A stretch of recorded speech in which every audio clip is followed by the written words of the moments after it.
with USA head coach James Pamment. Congratulations on the victory, coach. It's easily one of the finest victories I've ever seen any USA squad come away with in foreign conditions. The way they pulled it off, not just with the 140-run partnership by Monank and Aaron Jones, but spectacular death bowling by Cameron Stevenson, Rusty Tron. What are your overall thoughts on how the team battled back from some difficult situations to come out with a victory today? You're right, it is. It is a very special victory because obviously the opposition are a very good team. And while they're not playing in their own conditions, we're playing in neutral conditions.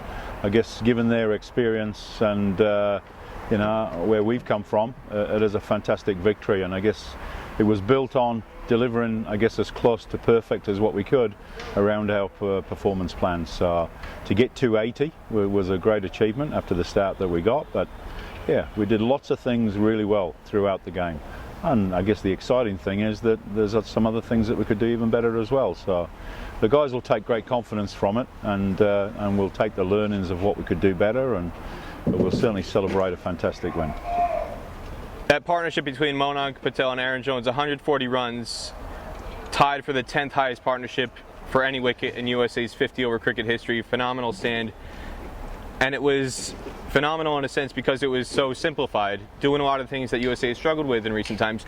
Simple rotation of the strike, just being efficient at scoring off good deliveries in the middle overs period. Yeah. Something that, again, USA struggled with. They did it so well to set up that victory. What stood out to you most during that partnership? Yeah, like I said, Peter, I think they aligned themselves to how our performance plan is written. And it's not just my performance plan, it was in a performance plan that we agreed to. So while we haven't delivered it, I guess, to that level previously, we've been striving for that. And I thought that the momentum that they created and continued was very good. The exciting thing for me is that we could have done it even better. I think if you look at Aaron's strike rate, it's still a little bit below where it could be. But I thought that their acceleration was really good. And it was a little bit unfortunate when Monank got out, because he took a great option, but he just didn't quite nail it, because I think we could have really pushed on and got a significant score higher than 280. But yeah, from that point of view, I thought it was a great partnership, and they committed themselves to batting in long periods. In the middle overs in the field, I know Rusty Tron and Cameron Stevenson got 3 wickets each, but I thought the most crucial spell in that chase was Ian Holland. Yeah. The spell that he bowled in the middle overs really shifted momentum back to USA, getting Richie Barrington out one ball after he was hit for 6, and then Dylan Budge, who was running very efficiently between the wickets to support Cal McLeod. Very underrated when you just look at the scorecard, but in the context of the match, I thought it was hugely influential. Those kind of things that he does, what makes that kind of spell so special for him and the team? Well, that's his experience coming through, and I guess that's the quality that he possesses in understanding the surface. And I thought he really worked hard to get the ball in the right area where the surface would assist him.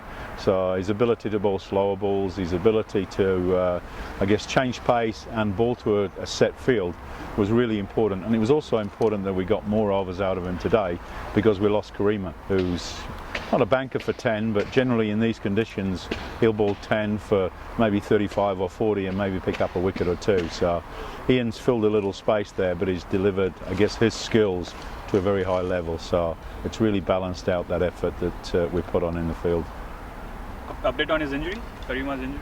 Karima's got a little hamstring, so we're not quite sure at this stage whether it was cramp or whether he's got a little strain. So he's still feeling a little bit uncomfortable, but hopefully with now 2 days rest that we can get some work into him, and he'll be available for selection for round 3.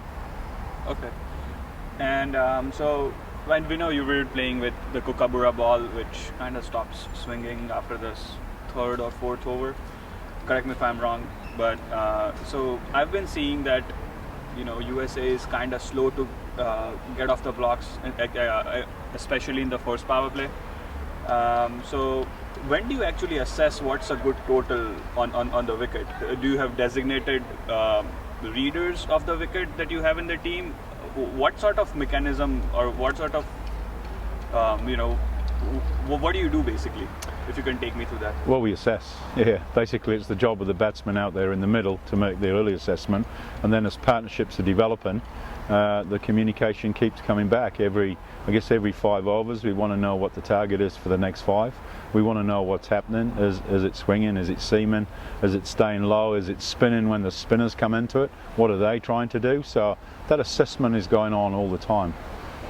So while we have, I guess, some targets to meet throughout the different phases of the power plays, ongoing assessment is pivotal. So we try not to be governed by the targets, but more about where we feel that respective partnership can take us towards.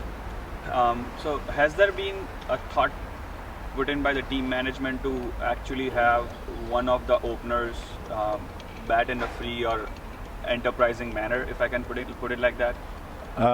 There's no instructions that they need to bat any other way than what they feel comfortable with batting. So it's about them finding out, I guess, what their skills can deliver on that respective day. So, if the surface allows them to bat freely, then they'll bat freely. But we must respect the bowlers, we must respect what they're trying to achieve, and we must respect the conditions always. That ongoing assessment is built around that. And Scotland is known to be good sweepers of the ball against the spinners. Yeah.